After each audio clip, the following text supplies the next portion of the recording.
ሀገራችሁ ላይ ሆናችሁ ሀገር ናፍቃችሁ ያውቃል? የሆነ ሌላ ቦታ እንዳላችሁ አይነት አላር የሆነ የሚሰማኝ ስሜት አለ። ሰው መሰደድ አለበት፣ እዚች ሀገር ላይ ሊኖር አይገባም የምል ሴት ደግሞ አሁን ላይ ነኝ። የኔ መጠጥ ቤት ያለው አስፋልት ዳር ላይ ነው። ድምፅ ብክለት ብለው ቤቱ እንዲታሸግ ወስነናል አሉ። እናንተ የምታስጨውት ሙዚቃ እኮ ሙዚቃ አይደለም። ሙዚቃ ስለጮህ ሰው ይመጣል። በአንድ በኩል የኦርቶዶክሱ፣ በአንድ በኩል የጴንጤው፣ በአንድ በኩል የምኑ ሰው 6 ሰዓት 7 ሰዓት እንዴት ይተኛ? ጠዋት ካለሊቱ 5 ሰዓት። ሰላም ጤና ይስጥልኝ። በመላው ዓለም የምትገኙ ውዴቱ ቤተሰቦቼ እንደምናችሁ እንደምንከረማችሁ። ትኩስ ነገር እንደተለመደው እንግዲህ ከዚህም ከዛም ለእናንተ ወቅታዊ ይሆናሉ ብዬ እንመማርበታለን ብዬ ማስባትን ነገር እንግዲህ ይዤላችሁ መጥቻለሁ ማለት ነው። በዛሬው ዕለት እንደተመለከታችሁት እንግዲህ አንዲት ልጅ በጣም ትልቅ መወያያ ሆናለች። ሰሞኑን እንግዲህ በምትሰራበት ንግድ ቤት ውስጥ በተፈጠረባት እንግዲህ ከቀበሌ ጋር ባለ ችግር ምክንያት ማለት ነው የደረሰባት ነገር ስላለ ያንን እንግዲህ ምሬቷን በሶሻል ሚዲያ ላይ ስላጋራች በጣም ብዙ ሰዎች በተለያየ አይነት መንገድ እንግዲህ እየፈታቱ እየተረጓጎሙ እንግዲህ የተለያዩ አይነት እንግዲህ ስሜቶችን ተመልክተናል ማለት ነው። ታዲያ ለምንድን ነው አንተ ያቀረብከው ልትሉኝ ትችላላችሁ። አትሊስት አንዳንድ ነገሮችን እንደዚህ በመማማር ማወቅ እንችላለን ማለት ነው። እኔም ብሆን የራሴን ስሜት ነው እንጂ የምገልጸው የራሴን ሀሳብ እንጂ የምገልጸው ትክክል ነኝ ብዬ ሳይሆን ከእናንተ ማውቀው ትምህርት ካለ በዛው እንድማር ማውቀውን ደግሞ እናንተ ማውቃችሁ የራሳችሁን ደግሞ ግምገማ እንድትወስዱ ወይም እንግዲህ ያው ሪያክሽን ማለት ይሄ ስለሆነ ሀሳብ ለሀሳብ መለዋወጥ ይሆናል ብዬ አስቤ ነው ይሄን ነገር እንግዲህ ላቀርብላችሁ ወደድኩት ማለት ነው። በብዙ አይነት መንገድ እንግዲህ የዚች ልጅ ጉዳይ ታይቷል ማለት ነው። አንደኛ በአገር ውስጥ ባሉ ስራ እያለ ስራ እንዳይሰራ የመንግስት አካላቶች ያው ቦታውን እየያዙ ራሳቸው እየዘጉብን ይገኛሉ የሚለው ጥያቄ ነው። በሁለተኛ ደረጃ ደግሞ ድምፅ የሚለው ነገር በብዙ ቦታ ላይ አስቸግሯል። ይሄ ድምፅ እንግዲህ ልጅቷ የጠየቀችው ነገር የተዘጋባትም ጉዳይ እንግዲህ ድምፅ ነው። በድምፅ ምክንያት ብዙ አይነት ችግሮች ስለተፈጠሩ መንግስት እያካሄደ ያለ ነገር ስላለ እሱን ለመቃወም ነው የሚለው ነገር ነው እንግዲህ ሰዎችን ሲያነጋግር ያለው የሚታየው ማለት ነው። እኔ በተቻለ መጠን ከተለያዩ አይነት አካባቢዎች ላይ ያሉትን ስሜቶች እንግዲህ ይዤላችሁ ልመጣ እችላለሁ ማለት ነው። በነገራችን ላይ በዚህ ላይ ግን ሌላ አንድ ያለችው ነገር አለ። ሰው ሁሉ መሰደድ አለበት የሚባሉ ንግግሮች በብዛት እንደምንሰማ ሁላችንም እናውቃለን። ከድሮ ጀምሮ እንግዲህ ኢትዮጵያ ውስጥ መከዳዳት የለብንም። ይሄንም ደግሞ ስል ብዙዎቻችን እንደምናውቀው ከኢትዮጵያ ውስጥ ሰው የሚወጣው እውነት ኢትዮጵያ ውስጥ ችግሮች ብቻ ሳይሆን አብዛኛው ህብረተሰብ የሚወጣው እንግዲህ እኔ ከልጅነት ጀምሮ ከሰፈር ጀምሮ ሰዎች ገንዘብ እየከፈሉ ሲወጡ የምናውቀው ለምንድን ነው? የውጭ ሀገር ኑሮ ጥሩ ነው ስለሚባል ነው። ህይወትን ሳናቅ የኑሮን አኗኗር እንኳን ሳናቅ ገንዘብ እየተከፈለ እንግዲህ በጣም ብዙ ሰዎች እንዳላችሁ ራሳችሁ ታውቁታላችሁ ማለት ነው። ስቲል እስካሁን ድረስ እንኳን በተለያዩ ኖርዝ አሜሪካኖች በተለይ አሁን በካናዳ በምናምን ባለውበት ነው መመስከር ያለብኝ። ለዛ ነው እንደዛ ምለው። ሰዎች ሲመጡ የሚመጡት የከፈሉትን ብር ሲናገሩ ስንሰማ እዛ ሀገር ኑሮ የሚያስኖር እንደሆነ ይገባናል። 1.6 ምናምን ሚሊዮን ብር ተከፈለ ነው የሚባለው እና እንደነዚህ አይነት ነገሮች ስንሰማ እውነት ያ አገር ስደቱ ያስፈለገው ፖለቲካው ነው ወይስ የራሱን ኑሮ ማሻሻል ብሎ ነው የሚለው ነገር እንግዲህ እዚች ላይ ቆም ብለን ማሰብ መቻል አለብን። አንዳንዴ መሰደድ ምክንያቶች ይኖራሉ። ከዛ ውስጥ ግን የትኛው ነው የሚለውን ደግሞ በአካባቢያችን ባለው እንግዲህ ብንመሰክር እንዲሁ ለኑሯችንም ሆነ ለመግባባት በደንብ ይበጀናል ብዬ ነው። በተረፈ እንግዲህ ስለዚች ልጅ ያለውን ነገር ዘናፈታ ብላችሁ ያለምንም መበሰጫጨት ወይም መጣላት ፕሮግራሙን ጀምራችሁ ጨርሱልኝ እላለሁ። መልካም ጊዜ ይሁንላችሁ። እስቲ እንግባና እንፈትፍተው። ጥያቄ ለዲያስፖራ እንዴት ነው የወጣችሁት? ማለት ወደ ውጭ የወጣችሁበት መንገድ እስቲ መንገዱን ጠቁሙ። እንግልት ምናምን ያልበዛበት ግን በቃ በህጋዊ የምንወጣበትን መንገድ እስቲ ጠቁሙ። ከምንም አታገናኙት ግን መውጣት ፈልጌ ነው። እንዴት ነው ከሀገር የወጣችሁት? ማለት እስቲ ዝም ያለ ኑሮ የኖራችሁት እንዴት ነው? ያው ቢል አይ ነው ቢል ምናምን እንደሚያሳድ ኑሮ በአገር እንደምናፍቅ እሱን እርሱት። አሁን ከረንትሊ የተሰማኝ ነገር ምንድነው ታውቃላችሁ? እንዴት ነው የወጣችሁት? እስቲ መንገዱን ንገሩ በማርያም። ሀገራችሁ ላይ ሆናችሁ ሀገር ናፍቃችሁ ያውቃል? የሆነ ሌላ ቦታ እንዳላችሁ አይነት አላር የሆነ የሚሰማኝ ስሜት አለ። ስደተኛው እንኳን አይነት ሌላ ሀገር ያለው አይነት የባዳነት ስሜት ማለት ነው። እና እኔ ብቻ ነኝ እንደዛ እየተሰማኝ ያለው ወይስ ሌሎቻችሁም ጋር አለ? I used to have big dreams ማለት ትልቅ ህልም ነበረኝ ምናምን አለኝ። ፋክተውንም ግን ያስፈራኛል። በቃ ያለንበት ሁኔታ ኮንፍሮንቴሽኑ፣ መፋጠጡ ምኑ የለም ሀገር ያልመስላለችኝ። በቃ የሆነ ሌላ ሀገር ተሰድጅ ያለው ነው ይመስለኝ።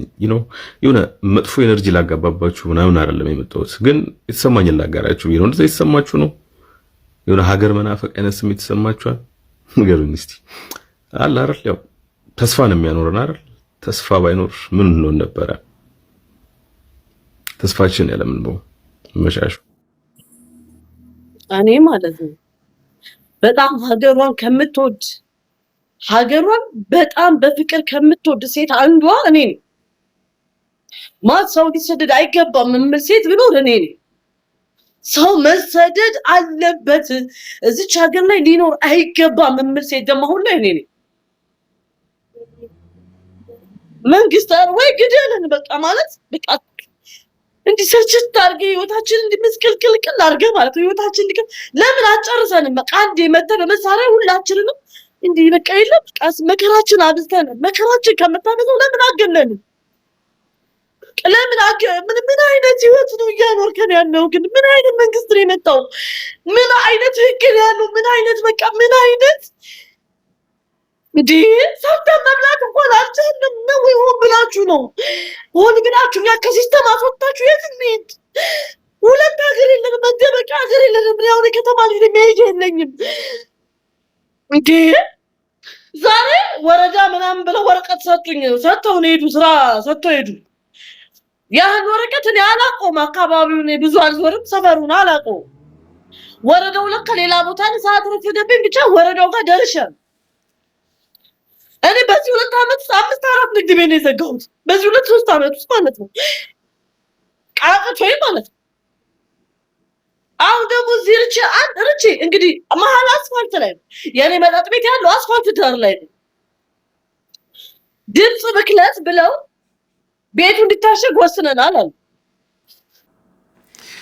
ውድ ኢትዮ ቤተሰቦች አሁንም እንደተመለከታችሁትና እንደምለው በእውነት እኔ ልጅቷን ነገር ልቃወም አይደለም፣ መብቷ ነው። በደንብ በስነ ስርዓቱ የመናገር የማናችን መብት አለ። ስሜታችንን መግለጽ እንችላለን። ሶሻል ሚዲያ ነው ይሄ ነገር እና የእሷን መብት ለመንካት የእሷስ ትክክል ነች ለማለት ወይም ትክክል አይደለችም ለማለት አይደለም።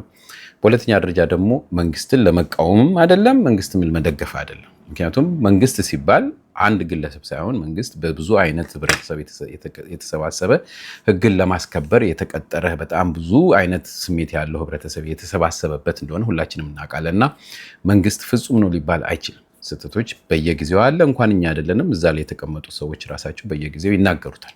ስለዚህ መንግስት አይሳሳትም ለማለት አይደለም። ይሄንን የማቀርበው ለምንድን ነው በእንደዚህ አይነት ነገሮች ውስጥ የምናውቃቸው እኛም ሁላችንም በህይወታችን የደረሰ ነገሮች ስላሉ እሱን ባላንስ አድርገን እንወቅ በሚል ነው። ምክንያቱም ወደ ሌሎች መስመሮች ለምን ይሄዳሉ የሚል ነው የኔ ጥያቄ። ወደ አንድ ወገን ሳይሆን መጀመሪያ ስትሬት የልጅቷን ስሜት እንወቅ። ልጅቷ ያቀረበችው ነገር ትክክል ነው ወይ፣ ሌላው ይሄንን ነገር እንዴት አመጣው የሚለውን ነገር እንድንማማርበት ብዬ ነው። እንግዲህ ልጅቷ በአጠቃላይ እየተናገረች ያለችው ምንድነው? መጠጥ ቤት አላት። መጠጥ ቤቷን ማንቀሳቀስ አልቻለችም። ለምን?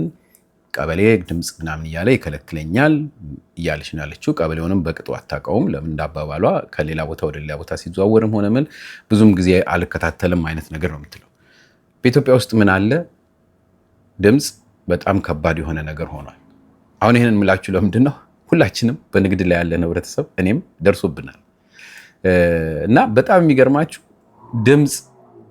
ድምፅ ጨመረ ብሎ የሚከሰን ህብረተሰቡ ነው፣ መንግስትም አይደለም። የመንግስት ህግ አለ፣ ነገር ግን ወደ መንግስት የሚያቀርበው በአካባቢ ያለ ህብረተሰቡ ነው። በጣም የሚገርማችሁ ነጋዴው የራሱ የሆነ ስሜት አለው፣ ህብረተሰቡ የራሱ የሆነ ስሜት አለው። በህብረተሰቡ ምክንያት እንከሰሳለን። እኔ ለምሳሌ እንዲያው ቶሎ ለመናገር ሞክራለሁ። የዳቦ ቤት ምግብ አቅርቦት ስራ ሰራ ነበር እና በየሳይቱ እየዞርኩኝ የተለያዩ አይነት ምግቦች አቀርባለሁ እና ብዙ ስራ የሚሰራው በቤቶች ውስጥ ነው እና ቦታ በጣም ስለሚያስፈልግ በህንፃ ስር የሚሰራ ነበር እና በዛ በምሰራበት ህንፃ ስር ውስጥ ዳቦ ይጋገራል። ዳቦ ሲጋገር ሰዓት አለው። ሌሊት 10 ሰዓት ይነሳሉ። ማታ ደግሞ እስከ 4-5 ሰዓት ድረስ ይቆያል እና እዛው አሁን ዳቦ ቤት ውስጥ ማሽን አለ። የዳቦ ማሽን፣ የዳቦ ሊጥ ማውኪያ ማሽን ድምፅ አለው። በጣም በሚገርማችሁ ሁኔታ በዚህ ተከስሼ አውቃለሁ እና የተከሰስኩበት ምንድነው ድምፁ ከፍተኛ ስለሆነ አላስተኛ አለን ተብሎ ነው። ቀበሌ መጀመሪያ መጥቶ ከ4 ሰዓት በፊት ለመጨረስ ሞክር። ጠዋት ደግሞ አርፈድፈድ አድርገህ ክፈትና ጀምር ነው የተባልነው። ነገር ግን ስራው የግድ መጀመር ያለበት ከጠዋቱ 10 ሰዓት በአበሻ አቆጣጠር ወይም በፈረንጆች 4 ሰዓት አካባቢ ስለነበረ በዛ ሰዓት ስናነሳ አሁንም ትክክል አይደለም በሚል ምክንያት ቤቱ ለ2 ሳምንት ያህል ተዘግቶብኝ ነበር። እና ይሄንንም ጊዜ የፈጀው በቀበሌው ብቻ ሳይሆን ይሄንን ድምጽ ማጣራ የድምጽ ልኬቱን ማስተካከል ማሽን ያለው ጤናዎች ጋር ስለነበረ የጤና አካል መጥቶ ቀጠሮ ተወስዶ ከፖሊስ ሰው ተፈልጎ ምስክሮች ተሰብስበው ያ ነገር በስነ ስርዓቱ ቁጥሩ ታይቶ ከዛ የሁሉም ምስክር ተሰብስቦ ተጽፎ ወደዛኛው ማዕከል መሄድ ስለነበረበት እነዚህ ሰዎች ሁሉ እስኪሰባሰቡና ቀን እስኪቆርጡልኝ ራሱ ረጅም ጊዜ ፈጀ። ከዛ መተው ለኩ እርግጠኛ ባልሆነም የሚባለው 4.5 ነው ማክሲመም። ነገር ግን የኔ ወደ 2.8 አካባቢ ደረሰና መሄድ ትችላለህ ተባልኩኝ። ነገር ግን እነሱ ይሄን እንደፈቀዱ ወዲያውኑ ደግሞ ምን ብለው መጡ። በጣም እውነት ይሄን ስናገር ከማዘን ጋር ነው የምናገረው፣ ምክንያቱም ህብረተሰቡንም ለመውቀስ አይደለም። ነገር ግን የተባልኩትን እናንተም ወቁትና እንደነዚህ አይነት ነገሮች ኢትዮጵያ ውስጥ እንዳለ እንድትረዱት ፍዬ ነውና ይሄን እንደጨረስኩኝ የዳቦው ሽታ ረበሸን ተብዬ ተከሰስኩኝ። እንደገና ወደ ቀበሌ ምን ማድረግ ይችላል በእንደዚህ አይነት ነገር እና ቀበሌው በጣም ስለተቸገረ ህንጻው ላይ ያለውን ሰው በሙሉ ሰበሰበ፣ አወረደና ምን ይሻላል ይዘጋ የምትሉ ከሆነ ይሄ ንግድ ቤት እዚህ ጋር ትክክለኛ ቦታው አይደለም የምትሉ ከሆነ እናንተ ሁላችሁም ከተስማማችሁ ይዘጋል ተባለ። እንደዛ ፍርድ ተፈረደ።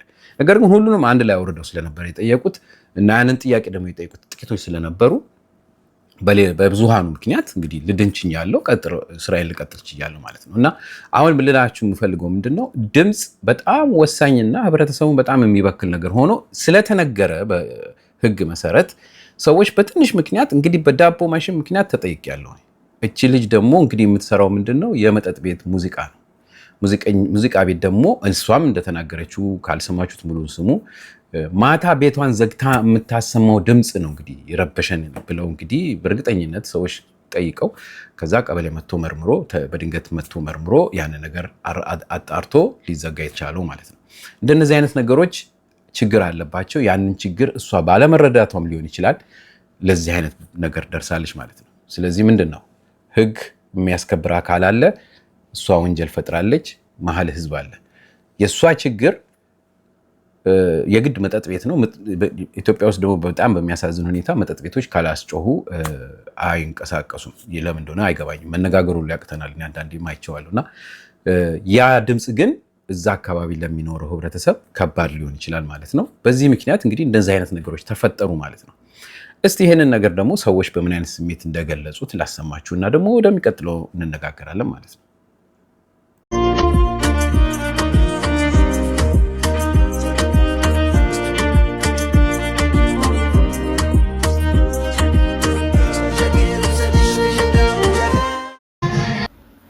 አንቺ ኢትዮጵያ ውስጥ ችግርን መሸጥ ገንዘብ ሆኗል። ችግርን መሸጥ ገንዘብ ሆኗል። ገንዘብ ማለት ነው። በቃ ችግርን ወጥቶ ማውራት ሚዲያ ላይ ገንዘብ ነው። ዩቲዩብ ላይ ችግርን ማውራት ገንዘብ ነው። ቲክቶክ ላይ ችግርን ማውራት ገንዘብ ነው። የትኛውም ሰው ባገኘው አጋጣሚ ችግር ነው የሚያወራው፣ ምክንያቱም ገንዘብ እንደሆነ ስለሚያውቅ ማለት ነው። ይሄ ደግሞ ማህበረሰብን ይገላል፣ ህዝብን ይገላል፣ ትውልድን ይገላል። ችግር የሚሸጥ ትውልድ ያፈራል። ችግርን መፍትሄ የሚፈልግ ሳይሆን ችግርን የሚሸጥ ትውልድን የሚያፈራው ማለት ነው። ካንቺ ባሰ ብዙ ነገር የደረሰባቸው ሰዎች አሉ። ካንቺ ከፉ ብዙ ነገር ያደረሰ ከዛ ይሄንን ነገር ደግሞ እሱን ነገር ተውትና አረብ ሀገር ያላችሁ እህቶች እነሱ ችግራቸው ነው መፍታቸውን የፈለጉትን ያርጉ። አረብ ሀገር ያላችሁ እህቶች ችግርን መተው ሲያወሩላችሁ አትስሙ። ምክንያቱም ምን አይምሯችሁ ያሰበ ይሄዳል። እነሱ ያሉበት ችግር እንዲኮን እኔ ያለሁበት ህይወት የገነት ህይወት ነው ብላችሁ እናንተ ያላችሁበትን ህይወት አምናችሁ እንድትቀበሉ፣ ራሳችሁን እንዳታሻሽሉ፣ ራሳችሁን እንዳታስተምሩ፣ ራሳችሁን እንዳትለውጡ ነው የሚያደርጓችሁ። እና በተአምር የትኛውን ቤት ቲክቶክም ይሁን ዩቲዩብ ላይ ይሁን ቁጭ ብላችሁ አትስሙ። ቢቻላችሁ አምልጡ። ችግር ከሚያወሩ ሰዎች ቢቻላችሁ ሩጡ። የራሳችሁ ችግር ይበቃችኋል። ችግር ገንዘብ ሆኗል ኢትዮጵያ ውስጥ። ችግር ወጥቶ ዩቲዩብ ላይ ማውራት ገንዘብ ሆኗል። ስለዚህ ራሳችሁን ጠብቁ። ስለነሱ ላወራ ነበር ትቼዋለሁ። ችግር የሚሸጥ ትውልድ ከችግር አይወጣም። መፍትሄ የማይፈልግ ትውልድ መፍትሄ ሳያገኝ ይሞታል። ራሷን በብዙ ነገር እኔ ሌላ ልጅ ራሷ አለች ዩቲዩብ ላይ ቪዲዮ ሰርታ ቪዲዮ ልሰራባት ብዬ ህዝቡ ብሎ ስለተቀበለ ትቼው ነበር። ለዛም ቪዲዮ ሰራባታለሁ። ያቺ ሆስቴሷ ኤርፖርት የተባረረችው አለች ማለት ነው። ምን አክል ህዝቡ ችግርን መሸጥ ልምድ እንዳደረገ ማሳያ ናት እሷ ለዛው ማለት ነው። ለማንኛውም መልካም አዳር ይሆንላችሁ። ሰላም ደህና ስጥልኝ። እንደምን ናችሁ? ደህና ናችሁ በይ? እንዴት ናችሁ? እዚህ ላይ የምትታየው ፎቶ እቺ ልጅ ይሄን 2 ቀን የሆነ ድራማ እየሰራች ነው ያለችው እና ብዙ ነገር እየተባለ ነው ያለው እያንዳንዱ ቦታ ማለት ነው። መጀመሪያ አንቺ ብቻ አይደለሽም ባይ ዘ ዌይ ብዙ የተለያየ ቢዝነስም ያላቸውም ሆኖ የቸርቾችም ሆኖ የመስጊዶችም ሆኖ እናንተ ለሰው አታስቡም። የራሳችሁን ቢዝነስና የራሳችሁን ስፒከር አውጥታችሁ በህዝብ ላይ ማስጮይ ብቻ ነው። እኔ እውነት ለመናገር ህጉ እየሰራ ከሆነ በጣም ደስ ይላል። ህጉን መበጠስ የሰውን ሰላም መበጥበጥ የራሱ ያስጠይቃል። ወተሽ ግደሉን ፍለጡን ምናምን ለምን ህጉ ያለውን አታከብሪም? መጀመሪያ ህጉ የሚለውን ለምን አትንተናቲም? ይሄው ባንቺ ብዙ ወረቀቶች እየወጡ ነው ያሉት ፈርመሽ እንደወሰርሽ ማለት ነው። አንቺ የተናገርሽው ሌላ የተደረገብሽ ሌላ ያደረግሽው ሌላ ሰማሽ?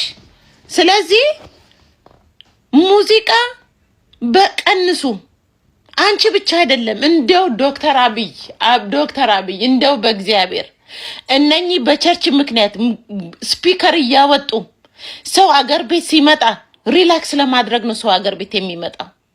እሁድና ቅዳሜ አርብ ሳይቀር ሮብ ሳይቀር ይህን ያህል ሰው እንደዚህ ከጮህ እንጂ ሰው አይዝናናም። ሰው እንደዚህ ካልተጮህ ጸሎት አይደረግም፣ አይሰበክም። ስለዚህ እያንዳንዷን እባክን ቀንስልን። ይሄ ስፒከሮቹን የቸርቹን ስፒከር በተለይ ይሄንን የጴንጤዎቹ ይሄ የመስጊዱ በሰው ላይ የሚጮህ በተለይ ገበያ ውስጥ እየሄዱ መንገድ ላይ እየሄዱ መኪና እየነዱ ያ መኪና እንትን በሽተኛ አስቀምጦ ለመለመን ምን የሚያክል ስፒከር አድርጎ የሰው ልብ ቡ ቡ ቡ ቡ የሚያረጉት ማለት ነው።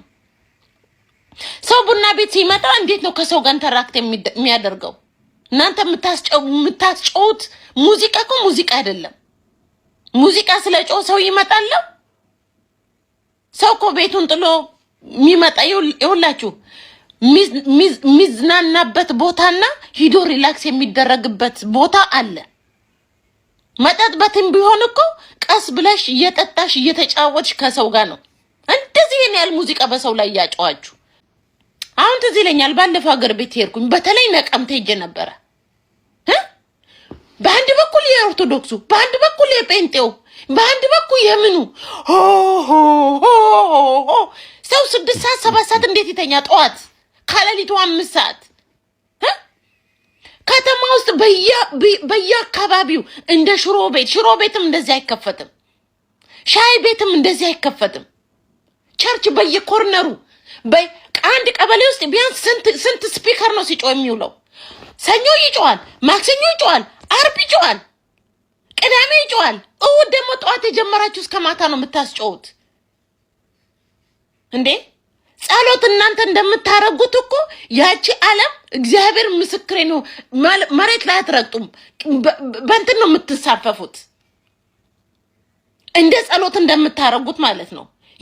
ውሸታችሁን እናንተ ጸሎት የምታረጉት እርስ በራስ ምቀኛ ለመሆን ነው እንጂ እውነት ጸሎት እንደምታረጉ ቤተክርስቲያን ውስጥ ቆሞ ይሰግዳል፣ ይጾማል፣ ጠበንጃ ይዞ አንዱን ይገላል፣ በአንዱ ይተበትባል።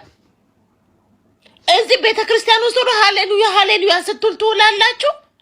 የሰው ሚስት ሰርቃላችሁ፣ የውሸት ራእይ ትናገራላችሁ። የእናንተ ስፒከርና የእናንተ እንትን ግን ሰውን አያስቀምጥም። የለም እኮ በዓለም ላይ እንዲያው በእግዚአብሔር እችን ህግ አስተካክሉልን። ቶሎ ብላችሁ እችን ህግ አስተካክሉ። የመጠጥ ቤቶቹን ብቻ አይደለም ጎበዝ፣ የመጠጥ ቤቱ ብቻ አይደለም። መንግስት መኖሩ በዚህ ነው የሚታወቀው። ይስራ እሱ የራሱ ጉዳይ ነው። ህግ እንደየሰራ ያለው በዚህ ነው የሚታወቀው። እንደዚህ አይነት ማለት ነው እንዴ ኮሪደር ብቻ ተሰርቶ አንቺ ቆራሊዮ ስታስጮይ ነው እንድትዩ የፈለግሽው? ሁሉ ነገር እኮ መቀየር አለበት። you need to update yourself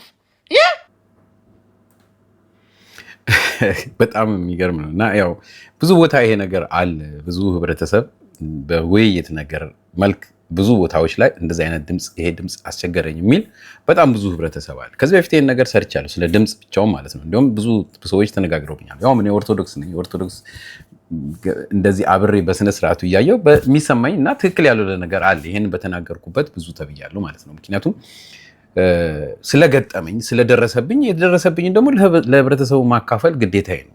እዚህ ላይ የምቀርበው ለዛ ነው በመጀመሪያ ደረጃና ከዚህ በፊት ከነበረው የኦርቶዶክስ ቤተክርስቲያን በአጠቃላይ አብዛኛው ቦታ ከነበረ የድምጽ ለውጥ ጩኸት አሁን በጣም በከፍተኛ ደረጃ እየጨመረ እንደሆነ ሁላችንም እናውቃለን። ይሄንን መካካድ የለብንም።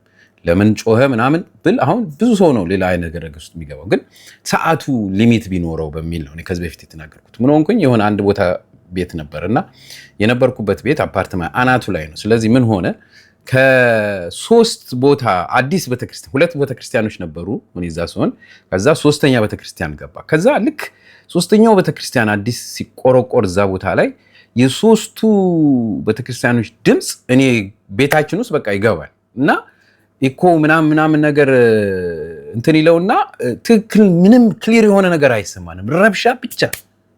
እና በጣም የሚያሳዝናችሁ ነገር የቅዳሴ ሰዓት ለምሳሌ 12 ሰዓት ላይ ቢሆን ኢትዮጵያ ውስጥም ህግ አለ ከ10 ሰዓት ይሁን ከ11 ሰዓት በኋላ ድምጽ ማሰማት ይችላል የሚል ህግ ስላለ ነው እንደዚህ የሚጮው። ነገር ግን ሌሊት እኩለ ሌሊት ከ7 ሰዓት ከማህሌት ጀምሮ ድምጹን በከፍተኛ ደረጃ ነው የሚለቀቀው እና ይሄን ነገር ሆም ይል የለም። አሁን እኔ እንደዚህ አይነት ነገር ስለ እርግጠኛ ነኝ ብዙ ሰው ይቃወማል፣ ኦርቶዶክስ የሆነ ይቃወማል ምናምን ነገር ግን እውነት ጸሎት እንደዚህ ነው? እውነት ሰው በመረበሽ ነው? እኔ ማህሌት አልቆምኩም። የሚቆም ሰው ይቆም። ያ የቆመው ሰው እዛ ቤተክርስቲያን ውስጥ በሚችለው ያህል ለቤተክርስቲያኑ አቅም በሚሆን ያክል ድምጹን ማስቀመጥ ይቻላል እንጂ አገሩ በሙሉ ያንን ድምጽ ለምንድን ነው የሚሰማው? ለምን ይረበሻል? ቀን ተነስተን ለምንሰራው ሌሊት ለምን እንደዚህ እንረበሻለን? ራሱ ቀሳውስቶች ራሳቸው ይሄን ነገር ማወቅ አለባቸው። ነገር ግን ውድድር አለ ኢትዮጵያ ውስጥ ምንም ማንካካደው ነገር ውድድር አለ። አንዱ ቤተክርስቲያን ካንዱ በየጊዜው የተለያዩ አይነት ስፒከሮች ይጨምሩና ከመጠን ያለፈ ድምጽ ይሰማል። ስለዚህ የከሌ ቤተክርስቲያን ነው የሚሰማው በድምጽ ሰው ከተል እኔ እግዚአብሔር ይወቅ። እንግዲህ ይሄንን ነገር ማቆ ነገር የለም። ነገር ግን ይሄ ድምጽ እውነት ኢትዮጵያ ውስጥ ትልቅ ረብሻ አርጓል። ህብረተሰቡን ረብሿል። ስለ ፕሮቴስታንት ብቻ አይደለም መናገር ያለብን ወይም ስለ መስጊድ ብቻ ስለ ሙስሊም ብቻ አይደለም መናገር ያለብን። ሁሉም ጋር ያለ ነገር በእምነቱ እንደገና ደግሞ በመጠጥ ቤትም በምንም ይሄንን መካካድ የለብንም። ቤት ተዘግቶ ይጨፈራል። ሲጨፈር ድምጽ ከፍ ይላል። በዛ ሰዓት የሚረበሽ ህብረተሰብ አለ። በውጭ ሀገር እንደዚህ አይነት ነገር እናደርጋለን። በውጭ ሀገር እንደዚህ አይነት ጸባይ እናሳያለን። ይሄንን ሁላችንም ባለንበት የውጭ ሀገር ሰው ስለሆንኩ ነው የምናገረው ባለንበት ይሄን ነገር መመስከር መቻል አለብን። ቶሎ ብለን ሀገራችንን እውነት በሆነው ባልሆነ መውቀስ ሳይሆን በመጀመሪያ ደረጃ እውነት ሌላ ቦታ ላይ ሲደረግ አይተናል ወይ ብለን ራሳችንን እንደ ምስክርነት ማስቀመጥ አለብን። በዚህ በድምጽ ነገር ነው ምንም አይነት ሌላ ጉዳይ ውስጥ አልገባው እና ይሄ አንዳንዴ የምንሰማውን የምናየውን ነገር እውነት ባላንስ አድርገን ብንነጋገርበት ጥሩ አይመስላችሁም ወይ? የራሳችሁን ኮሜንት ስጡ ነው የምለው። ለምንድነው እንደዚህ ይሄን ነገር የምትለው? ምክንያቱም ይሄ ነገሮች ወደ ሌላ ነገር ቀይሮ ሰዎችን አንዳንድ ያው አክቲቪስቶቹ ምኖቹ ደግሞ ማነሻሻ ማነቃቂያ ነገሮች እንዲጠላላ ክፋት እንዲያዝ ምናምን የማድረጊያ መሳሪያም እያደረጉ ስለሆነ እንደነዚህ አይነት ነገሮች መጠንቀቅ አለብን በሚል እንጂ ልጅቷ የመናገር ሙሉ መብት እንዳላት እኔ አሁንም ቢሆን መሰክራለሁ። ምክንያቱም ዲሞክራሲ ማለት ምንድነው? የፈለገንን ተነስተን መናገር ነው። ግለሰብን እስካልተናገርን ድረስ አንድ አካልን እስካልወቀስን ድረስ ትክክለኛ የሆነ ብሶት አንድ ሰው ተነስቶ ቢናገር ካለማወቅም ከማወቅም ቢናገር ያንን ያ አካል መጥቶ ማስረዳት አለ። ከዚህ ፌስቡክ ላይ አቅርቤዋለሁ ይሄን ጉዳይ። ፌስቡክ ላይ እዚች ልጅ ጉዳይ ሳቀርብ ያልኩት ምንድነው እንዴት እናንተ የመንግስት አካላቶችም ሆናችሁ መስሪያ ቤት ውስጥ የምትሰሩ ሰዎች እንደነዚህ አይነት ሮሮ እየሰማችሁ ዝም ትላላችሁ? ለምንድን ቀረብ ብላችሁ ህብረተሰቡን አታዳምጡም? አንዳንድ ጊዜ ስህተቶች ከራኬትም ይመጣል ፍጹም የሆነ ነገር እስከሌለ ድረስና ይሄን ነገር መስተካከል አለበት ብዬ ከዚህ በፊት አቅርቤ ነበር እና ይሄ ነገር ትክክል እንዳልሆነና የራሷ መብት እንደሆነ ክሊር ሆኖ መታወቅ አለበት እላለሁ። በተረፈ አንዳንድ ሰዎች በተለያየ አይነት ትርጉም ስለተረጎሙት እስቲ እሱን ደግሞ ትንሽ ላሰማችሁ።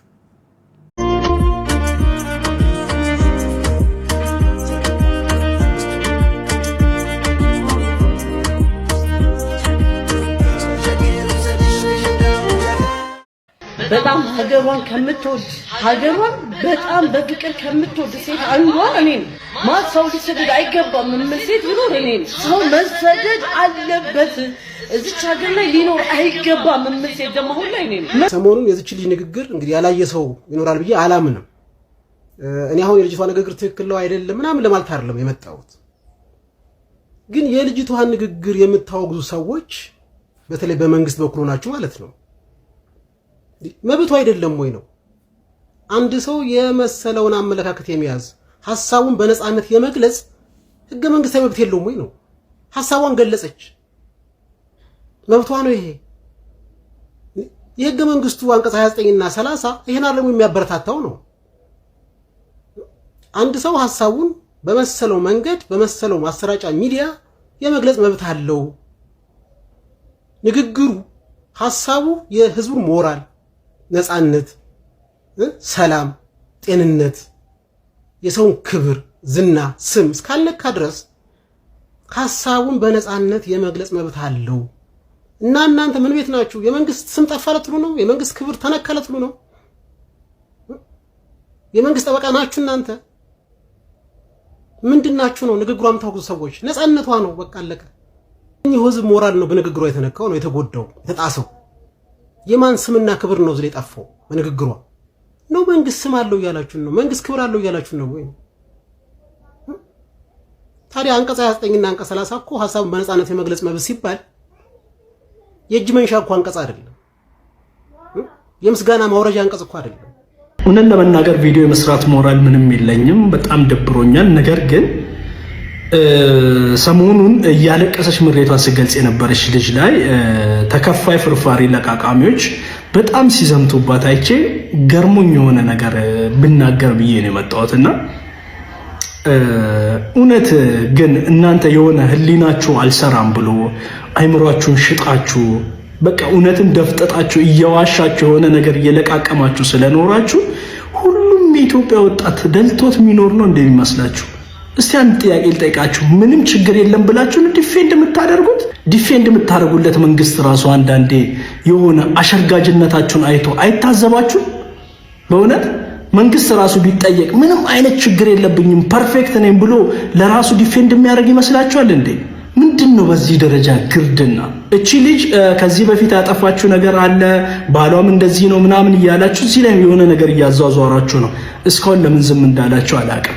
ዞሮ ዞሮ ልጅቷ ችግር ይኑርባትም አይኑርባትም የተናገረችው ነገር ትክክል ነው። ብዙ ወጣቶች ፊል የሚያደርጉትን ነገር ነው የተናገረችው። መንግስትን የፈለገ ያለ ደግፉ ትችላላችሁ። ነገር ግን አንዳንድ ወጣቶች ወጥተው የሚሰማቸውን ፊሊንግ የውስጣቸውን ነገር የጨነቃቸውን የከበዳቸውን ነገር ሲናገሩ አፋፋቸውን አትበሉ እየተከታተላችሁ። ሰው ተንፈስ ይበል እንጂ ይናገርበት እንጂ የተሰማውን ነገር። እዚህ ሀገር በጣም ብዙ የሚያስመርሩ ነገሮች አሉ፣ ብዙ ችግሮች አሉ። ያንን ችግር ወጥቶ የሆነ ሰው ሲናገር መረባረብ፣ መዝመት፣ ስም መስጠት፣ መስደብ፣ ከሆነ ኃይል ጋር ትሰራለህ እያሉ ለማሸማቀቅ መሞከር ትክክል አይደለም። ሰላም ሰላማችሁ እንደ ምድር አሸዋ ብዝት ይበል። አባቴ ነኝ ከጆሃንስበርግ። ያው እንደሚሰማኝ እንግዲህ ቲክቶክ ላይ ተፍ ስል አንድ ታችን እዚህ ጋር እንቧን እያፈሰሰች አየዋት።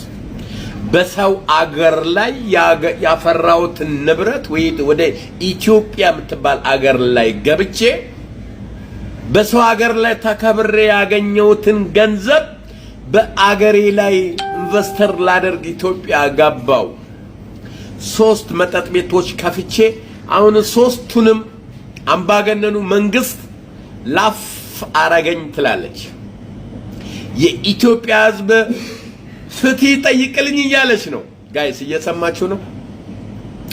እህቶቻችን ዱባይ ውሃ የተደፋባቸው ሻይ የተደፋባቸው ያገኙትን ገንዘብ ከ130 ሚሊዮን ህዝብ 10 ሰራተኛ እንኳን ቀንሼ በአገሬ ላይ እየጸለይኩ እኖራለሁ ያለችው ልጅ በሰው ሀገር ላይ ተገርፋ ያጠራቀመችውን ገንዘብ ወደ ኢትዮጵያ ገብታ በአምባገነኖቹ ስትቀማ ቅራይ ሰማችሁ?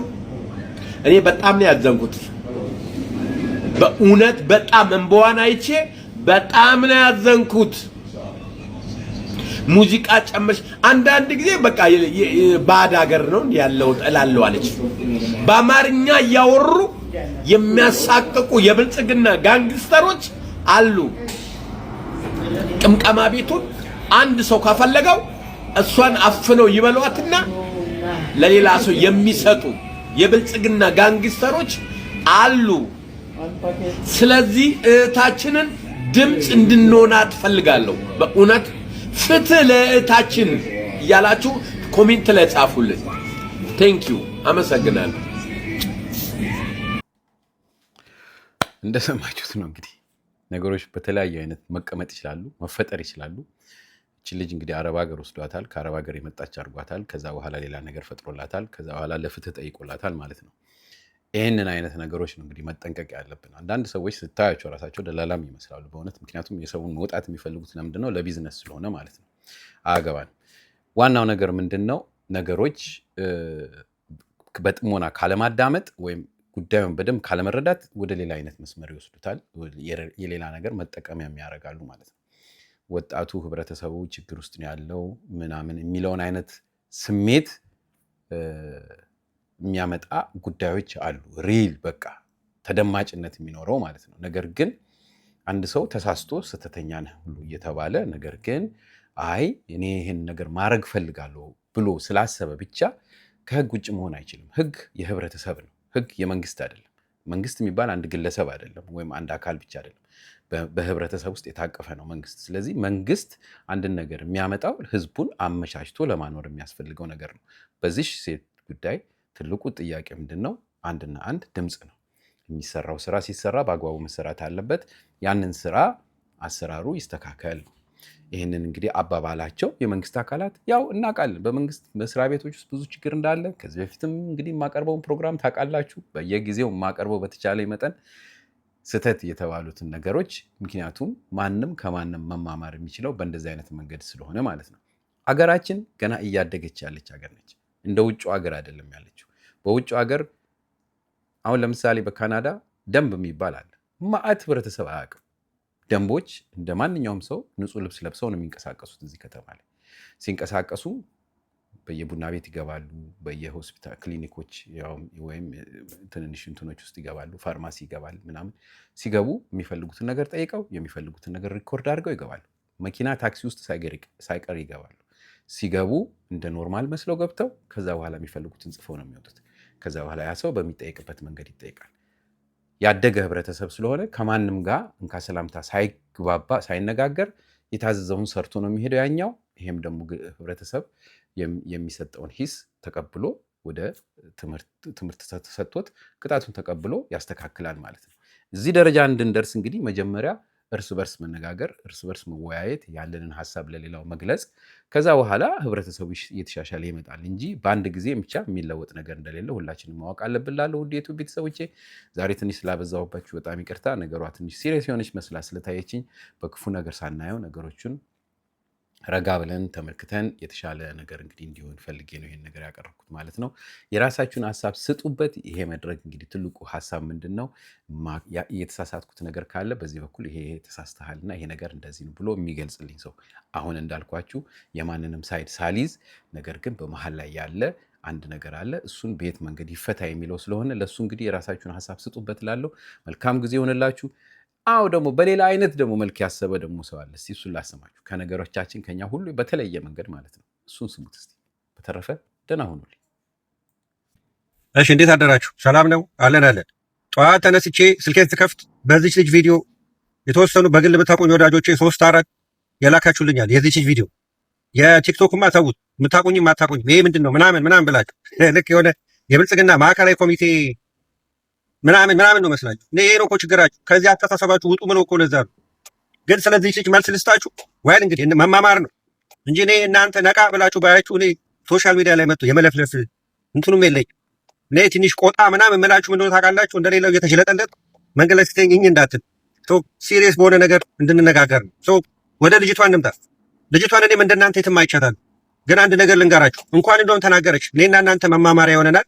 እናንተ ግን እንዳልኳችሁ ነው። ወደ እኔ ጋር ሮሮ ይዛችሁ ስትመጡ አደሰም ታይም አይ ሲሳይ ጋር እንሂድ፣ እሱ እኮ እግረ መንገዱንም እኛን የሚያጠና ሰው ነው፣ እንደ ህዝብ እያጠናን ስለሆነ እሱ ጋር መልስ አጠፋን ብላችሁ አስቡ። ምን ማለት ነው? አሁን እኔ ጋር ስትመጡ ምን ብያችኋለሁ? ዲፕ ዲገር ሳይሆን ዲፕ ቲንከር መሆን አለባችሁ። ስለ ሰው ልጅ፣ ስለ ማንነቱ፣ ስለ ሰፈሩ ያስተዳደገበት ሁኔታ ገብቷቸው ከዛ በኋላ ወጥቶ ለመናገር ለመድፈር የሚመች የራሱ አካሄዳል። ምሳሌ እቺ ልጅ አሁን እኔ ልንገራችሁ እናንተ አጣሩ። የጨርቆስ ልጅ ትመስለኛለች። የጨርቆስ ልጅ መሆኑ አይደለም ችግሩ። ልብ በሉኝ። ሌላው ዝም በል አማርኛ እንዳታንቦታፉት እሺ። እኔ እዛ ነው የምውለው ብዙ ጊዜ። እሱ ሳይሆን ችግሩ የጨርቆስ ልጅ ነች። ይነው ገብቷቸው ላይ ማስኪሊቲ የሆነ ቦዲ ላንጉጅ አላት ምናምን ይነው ምናምን ያለች ነው የምታወራው። በቃ በማል ራፕ ሁሉ ምናምን አለ። ግን ፖይንት ምን ብያችኋለሁ? እሱ አይደለም ሰውን ስታዩ ዲፕሊ ከንግግሩ ከጣቱ ገብቷቸው። እኔ ለዛ እኮ ነው አሁን አንዳንዴ ይሁን ሌቦች ናችሁ እላችኋለሁ። ለምን ሌባ ስነ ልቦና ያለው ሰው በቦዲ ላንጉጁ ትይዙታላችሁ፣ በጣቱ በሚያደርገው ነገር። ሰርቆ የተያዘ ሰው ይክዳሃል አንተ፣ ግን መካዱን ያ ነገር የሚከላከልበት የራሱ ቦዲ ላንጉጅ አለው። ያንን ለማድረግ ምንድን ነው ማንበብ አለባችሁ፣ ብዙ የሳይኮሎጂ መጽሐፍ። ሶ ከዛ አንጻር ምንላችሁ ይሄ ነው። የጨርቆስ ልጅ ትመስለኛለች። እንደገና ከሷ ጋር ችግር እንዳለ አልነገረችንም። ልብ በሉ። ቀበሌም በሉት ወረዳም በሉት መልአክ ናቸው እያልኳቸው አይደለም። እዛም የዞረባቸው ነው የእሷ ቢጤ ናቸው። ግን እነሱ ራሱ መጥተው ሊተናኮሏችሁ የሆነ እንትን ይፈልጋሉ፣ ህጋዊ ባክግራውንድ ይፈልጋሉ። እቺ ልጅ ወይ ፍቃድ የላትም የሆነ ነገር የላትም። አሁን በሂደት ነው የምናውቀው። እኔ ገብቷቸዋል ስለላካቸው ሌሎች መጀመሪያ ይቸዋል። ግን አለቀሰች ምናምን እንዲህ ምናምን እያለች አወራች። ገብቷቸዋል። ይሄ የትም በሆነ አጋጣሚ የሆነ ሸዋሻ ይዞ ምናምን እንደዚህ ምናምን እያለ ያወራል። ግን እቃውን እኮ ዘንጥለዋል፣ ግን ይክዳል። ገብቷል። ስለዚህ የምልላችሁ ይሄ ነው። የራሷን ገብቷቸዋል። ለህዝብ መታችሁ ዳኙኝ ስትሉ በዚህ አጋጣሚ እንደዚህ አይነት ሰዎች የራሳችሁን ነገር ቦታ ሲይዛችሁ ህጋዊ ነገር ተከትላችሁ ህጋዊ ነገር ተከትላ ከሆነ ይሄ ሁሉ በደል የደረሰባት ህግ ሳትጥስ ከሆነ በግጤ እንደዚህ ሲያየለ ከዚህ ልጅ አጠገብ ቆማለሁ። ግን አይመስለኝም የሆነ ነገር አለ። እኛ ኢትዮጵያውያን ለዳኝነት ስንመጣ ራሳችን እኮ ጥፋተኛ ነን፣ ግን እንደ ቪክቲም ሆነን ነው አክት የምናደርገው፣ ወይንም እንደ ተጠቂ ሆነን ነው አክት የምናደርገው። ይሄ የ3000 ዓመት ባህሪያችን እንዳልኳችሁ ነው። ሶ ሲሳየለ ጋር ስትመጣ እንዳልኩ ነው እንደ ደብተር ማጠና ማህበረሰብ ሆኑን ተረድተህ ምክንያታዊ ነገር ይዘን እንጂ እሷ እዚህ ጋር ስላለቀሰች ምናምን ኖ። በጣም ኢትዮጵያ ውስጥ በአሁኑ ሰዓት እንደዚህ እያለቀሱ የሚገሉሃል። በዚህ አጋጣሚ ሁላችሁን መመላችሁ ይሄ ነው። እኔ ችሎታ አለኝ ይሄንን ህዝብ ከተቀረው ዓለም እኩል ላራምደው፣ ይሄንን አርጌ ወደፊት ላስኬደው ችሎታው ብቃቱ አለኝ ብላችሁ ተናገሩ። ልክ ልጅ አውጥታው እንዳለቀሰችው እናንተም ይሄን አርጌ ያንን ህዝብ ወይንም እኔ እዛ የምኖርበትን አካባቢ ወደ ጃፓን ነው የምቀይራት። ሮሮ ሳይሆን ገብቷችኋል። አይዲያ ሀሳብ አለኝ የተጨበጠ የሚዳሰስ እንደዚህ አድርጌ ብቻ እናንተ እድሉን ስጡኝ በሉ። እኔ ከእናንተ አጠገብ እቆማለሁ። እኔ እኮ እርግጠኛ ስለሆንኩ ነው። የለም እንደዚህ ሁሉ ሮሮ ነው የለመደው። ገብቷችኋል። ከኛ ከአስተዳደጋችን ራሱ ከአረባባችን ራሱ ጀምሮ በሮሮ ነው። ገብቷል። በቃ አብራራም አሰጭኝ ምናምን እያልታምት ነው። አንዳንዴ ምን ልል ብዬ ነው ይሄን ነገር ወደ አይዲያ ቀይሩት። አሁን እች ልጅ ሚዲያ በጇ ነው። ገብቷችኋል። መሽረጥ አድርጋ አውጥታ ትናገራለች። ዩሲ ዶክተር አብይ ካጎናጸፋችሁ ያው ገብቷችኋል። የብልጽግና ደጋፊ አይደለም የዶክተር አብይ ነች። በፊት እቺ ሴትዮ ጩኸቴን ብትሰሙኝ ብላ እንኳን የጥላውን ዘፈን ብትከፍ የሚሰማት የለም። ለምን ወደ ተቀረው ዓለም የምትደርስበት መንገድ የለም። ዩሲ አሁን ግን ፕላትፎርሙ በደንብ ተስተካክሏል። ኔትወርክ ተስፋፍቷል በኢትዮጵያ። አያችኋል እንዴት በአንድ ቫይራል እንደወጣ ቪዲዮ። እንደዛ ነው የምላችሁ። ልክ እንደዛ ሁሉ ሀሳብ ያላችሁ ኢትዮጵያን ወደፊት ለማራመድ ሀሳብ ያላችሁ እኔ ገፍትሬ ወስጄ ይችን ልጅ ፊት ለፊት አድርጓት ወይ ይሄን ሰውዬ ፊት ለፊት አድርጉት የተቀረው ማህበረሰብ ሊያታልፍለት ይችላል ብዬ ጨቃጨቃል። ገብቶሃል አይደል? ግን ችግር ፈቺ ከሆንክ ነው እንጂ አንተም እዛ ስራ ካገባ በኋላ ልጅ ወልደህ ሚስት አግብተህ ዝም ብለህ የምትቀመጥ ከሆነ ምን ያደርጋል? የተቀረውን ሰው ችግር የምትፈታ ከሆነ ማለት ነው። ዋው ይገርማል።